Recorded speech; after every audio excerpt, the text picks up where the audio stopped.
Üdv! Pósfai Lőrinc vagyok. Ebben a videóban egy matematikai érdekességet mutatok be. Egy látszólag száraz algebrai egyenlőtlenségre fogok mutatni egy szemléletes geometriai bizonyítást. A tétel, amit bizonyítani fogunk, azt mondja, hogy bármely A és B pozitív számok esetén fennállnak a képen látható egyenlőtlenségek, és egyenlőség közöttük pontosan akkor van, ha A és B megegyeznek. Az itt szereplő kifejezések mind valamilyen átlaga vagy közepe A és B számoknak. Valójában végtelen sokfajta közepe létezik két számnak. Ebben a tételben a 4 leggyakrabban alkalmazott közép szerepel. A 2 per 1 per A plusz 1 per B kifejezést A és B harmonikus közepének nevezik, és H-val jelölik. Ezt használjuk például átlagsebesség kiszámolására. A gyök alatt A-szor B kifejezést mértani vagy geometriai középnek is szokás nevezni, és G-vel jelöljük. Egy változó kamatú megtakarítás átlagkamatát ezzel tudjuk kiszámolni. Az A plusz B per 2 a köznyelvben leginkább elterjedt átlag, amit szokás számtani vagy aritmetikai középnek is nevezni, és A-val jelölik. Ez az a szám, ami a számegyenesen pont félúton van A és B között. A gyök alatt A négyzet plusz B négyzet per 2 kifejezés pedig a négyzetes közép, amit N-nel jelölünk. Ezt a fajta átlagolást alkalmazzák sokszor például az elektronikában. Nézzük meg a tétel egy szemléletes bizonyítását. Ehhez vegyünk fel egy A és B hosszúságú szakaszt egymás után egy egyenesen. Rajzoljunk félkörívet az így kialakult szakasz fölé. A bizonyítás során ezen az ábrán fogjuk megjeleníteni A és B különböző közepeit. A körív középpontjába húzzunk merőlegest a szakaszunkra, így megjelenik az ábránkon a körnek a sugara. Mivel A plusz B a körív átmérője, ezért a kör sugara A plusz B per 2, ami éppen a számtani közép. Az első közepet már meg is találtuk az ábrán. Ezek után próbáljuk meghatározni a pirossal jelölt BD szakasz hosszát. Mivel a DA szakasz is sugár, ezért BD szakasz hossza nem más, mint a sugár hossza mínusz A. Közös nevezőre hozva elvégezzük a kivonást, és azt kapjuk, hogy BD szakasz hossza B-A per 2. Ezek után határozzuk meg a narancssárga szakasz hosszát. Legyen ez X.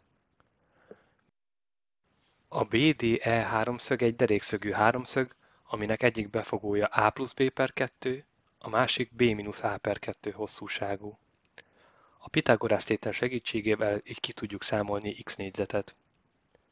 A teljes négyzetek kibontása után összevonjuk a megfelelő tagokat, és azt kapjuk, hogy X négyzet egyenlő A négyzet meg B négyzet per 2. X pedig ennek a gyöke lesz, ami éppen a négyzetes közép volt a tételünkben. Ezzel megjelent a második közepünk is az ábrán. Ezek után folytassuk egy kicsit máshol a keresgélést. Állítsunk merőlegest a szakaszunkra a B pontban. Határozzuk meg a B és a merőleges által a körből kimetszett F pont közötti piros szakasz hosszát. Behúzva két segédvonalat megkapjuk az ACF háromszöget. Thales tétele szerint ez a háromszög derékszögű, és az F csúcsánál van a derékszög. Erre a háromszögre alkalmazzuk a magasságtételt, ami azt mondja ki, hogy az átfogóhoz tartozó magasság hossza a mértani közepe azoknak a szakaszoknak, amelyekre a magasság talpontja osztja az átfogót. Esetünkben ez azt jelenti, hogy a piros szakasz hossza éppen A és B mértani közepe. Ezt is megtaláltuk.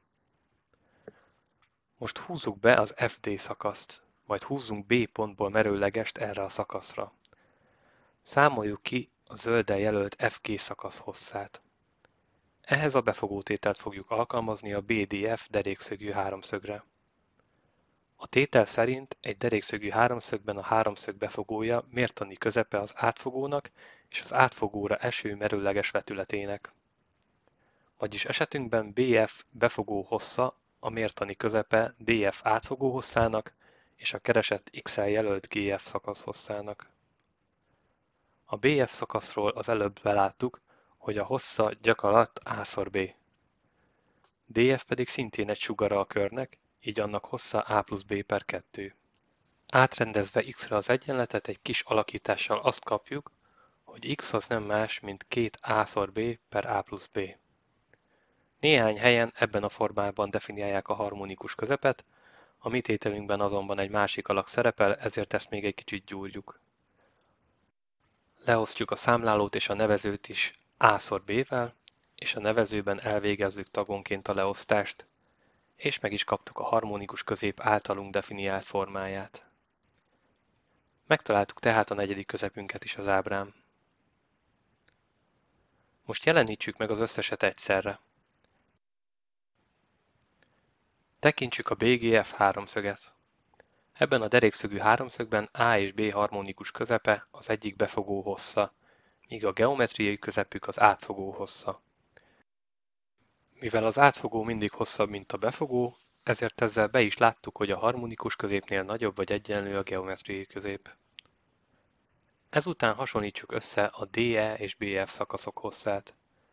Többféleképpen beláthatjuk, de az ábrából is világosan látszik, hogy a BF szakasz rövidebb, mint a DE szakasz. Vagyis beláttuk, hogy a mértani középnél nagyobb vagy egyenlő a számtani közép. Végül nézzük a BDE derékszögű háromszöget. Ebben a háromszögben az egyik befogó a számtani közép, az átfogó pedig a négyzetes közép, és ezzel beláttuk a tételünk utolsó egyenlőtlenségét is.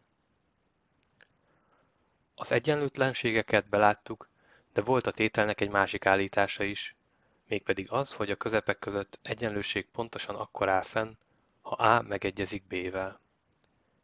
Ennek a szemléltetésére nézzünk meg egy animációt, amin lerögzítjük A plusz B hosszát, és addig növeljük A hosszát, és ezzel egyidejűleg csökkentjük B hosszát, míg egyenlő nem lesz a két szakasz. Figyeljük meg még egyszer. Azt látjuk, hogy az ábrán megjelenő szakaszok egyre közelítenek egymáshoz, míg végül egy szakasszá összpontosulnak, vagyis a négy közép ugyanannyi lesz. Íme még egyszer a tétel, amint az imént bizonyítottunk. A nevezetes közepeket nem csak kettő, hanem tetszőleges számú pozitív számra is definiálhatjuk, és az egyenlőtlenség ugyanúgy igaz lesz rájuk. Sőt, van egy további általánosítása is a tételnek. Egy P nem nulla szám esetén n darab pozitív szám P-edik hatvány közepét definiálhatjuk ezzel a képlettel. P egyenlő nulla esetre kibővítjük a definíciót oly módon, hogy P-edik hatvány közepek nullában vett határértékét adjuk neki értékül. Az így megalkotott hatványközepekre igazolható a hatványközepek közötti egyenlőtlenség, miszerint bármely Q-nál nagyobb R számra a Q-adik hatványközépnél nagyobb vagy egyenlő az R-edik hatványközép, és egyenlőség pontosan akkor teljesül, ha a számok, amiknek a hatványközepeit vettük, páronként megegyeznek. Láthatjuk, hogy a korábban belátott tétel ennek a tételnek egy speciális esete, ugyanis a -1. hatványközép éppen a harmonikus közép, a nulladik hatványközép a mértani közép. Az első hatványközép a számtani közép, és a második hatványközép a négyzetes közép. Ez a videó az angol nyelvű Mind Your Decisions YouTube csatorna egyik videójának fordításával jött létre.